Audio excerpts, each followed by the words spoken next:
Hello আসসালামু আলাইকুম guys, আজকে বানাবো চিকেন বলের রেসিপি। সো ফার্স্ট টাইম আমি চিকেনটাকে পেস্ট করে নিয়েছি ব্লেন্ডারে, তারপর আদা রসুন পেস্ট দিয়েছি, তারপর ম্যাগি মশলা দিয়েছি, এখানে আমি জিরের ফাঁকি দিয়েছি।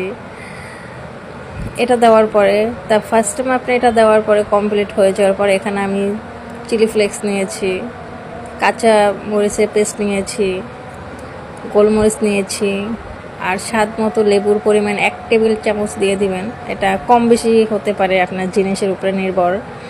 এটা দেওয়ার পরে কারণ আমি গরিব, তাই আর খুব একটা বেশি কিছু দিতে পারি না, কারণ আমি হচ্ছে একান্তই গরিব। সো এর জন্য আমি নিজেই হাতেই বানাই খাচ্ছি। তো এটা দেওয়ার পরে সব কিছু যখন দেওয়া হয়ে যাবে, ওখানে আমার দেওয়া এখনও কমপ্লিট হয়নি, আমি কমপ্লিট দিচ্ছি। তা লেবুটাকে চিপড়ে সুন্দর করে দেওয়া কমপ্লিট হয়ে গেলে তারপর এখানে আমি সয়া সস দিয়ে দিচ্ছি, স্বাদ মতো লবণ দিয়ে দিচ্ছি, তারপর টমেটো সস দিয়ে দিব যার যেইটুকু পরিমাণ। আমি টমেটো সসও 1 টেবিল চামচের মতো দিয়ে দিয়েছি। এইটা দেওয়ার পর হাত দিয়ে একদম চটকে চটকে চটকে চটকে মাখাই নেবেন। মাখাই নেওয়ার পরে তারপর আপনি কি করবেন, ওইতেছে গিয়ে সে একদম আপনার মন মতো মাখাই নেবেন। মাখাই নেওয়ার পরে তারপর এখানে আমি পাউরুটি নিয়ে নিয়েছি। পাউরুটি নিয়ে নেওয়ার পরে পাউরুটিটাও এর সাথে একদম মাখাই নেবেন। তারপর যেহেতু আমার একটু নরম হয়ে গেছে, যার কারণে আমি একটু ফ্রিজে রেস্টে রেখে দেবো ডিপে।